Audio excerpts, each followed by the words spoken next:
You may have heard about this thing called the stock market.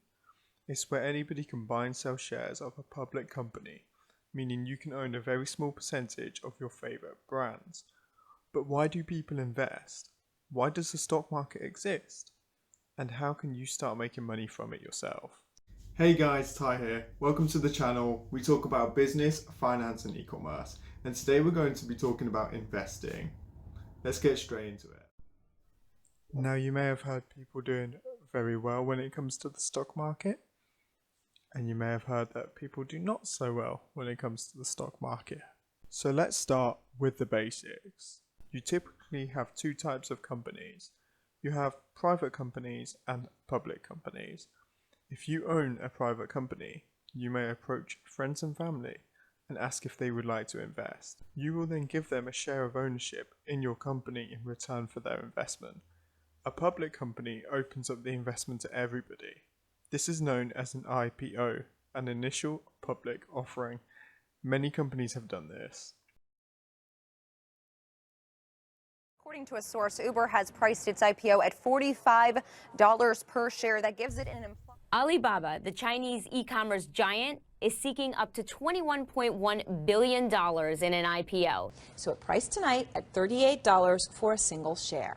When you add it all together, it is the biggest IPO in American history. Once public, anybody can invest in that stock using a trading platform or a stockbroker. It is that easy. But how? That's simple. Traditionally, you have a stockbroker. Men and women in suits on the phone shouting above each other on the trade floor to complete trades. Sell down in April at 142! They would act as the middleman between you and the action of buying and selling the stock, otherwise known as the transaction. A transaction happens when a buyer and a seller are matched up. You would pay the middleman a commission. This varies, but in my experience, it is about $15 per trade, meaning if you invest $100, you are already down 15%.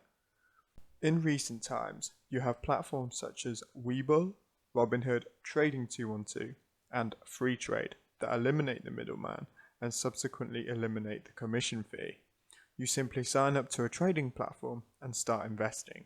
It's honestly that simple.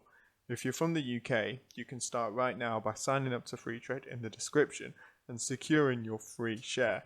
It is honestly that easy. So why do people invest? This is a question I get asked a lot. And where we start is with inflation. Inflation is the event where year on year prices increase. This is why you can no longer get a Freddo bar for 17 pence in the UK. Inflation goes up 1 to 3% generally every year. That's the inflation target, here in the UK at least. So if you save $100 for 1 year and inflation rises 3%, your $100 is now worth 3% less, so $97. You won't be able to buy as much with that $100 as you could 1 year ago. That is basically inflation in a nutshell. If you have a savings account that's paying you 3% to cover inflation, then firstly, give me a call because that's very rare. Secondly, you're matching inflation so your money isn't losing value. This is where investment comes in. If you invest that $100 and it makes a 3% return over the same period, you have kept up with inflation. Your money has not lost any value. Anything above that 3%, you have made gains to your wealth. Looking at the average gains in the market and how the market has increased over time, it becomes very enticing to start investing. Now, just a warning for anyone that is wanting to invest in the stock market. Be confident and don't panic. Don't panic sell when the market dips. Don't take out your life savings or panic buy when the market is at a low. Invest confidently and do your research. Now, with so many investments out there, so many assets to pick from, it's difficult to know which ones are best for you. Asset allocation refers to the proportion of the portfolio that you put into each asset or investment. Asset allocation will depend on your attitude to risk and your personal approach to investing. You should consider things such as your health, your age, your long-term financial goals, and the length of the investment when you're managing your portfolio.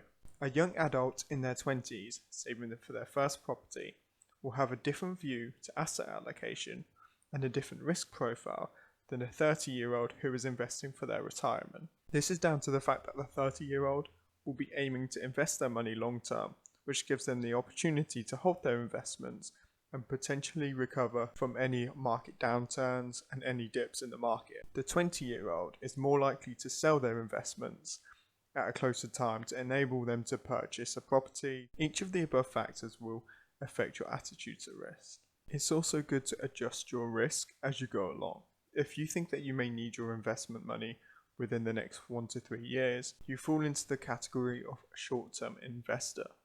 This is a real possibility that the market could fall at the exact time which you need your money. The way to combat this is to minimize your risk, reduce your holdings in individual shares, and increase your holdings in things such as ETFs, index funds, and even cash. Cash is known to carry little to no risk. There's no risk of you losing that cash. The only risk with cash comes inflation, as we've already spoke about.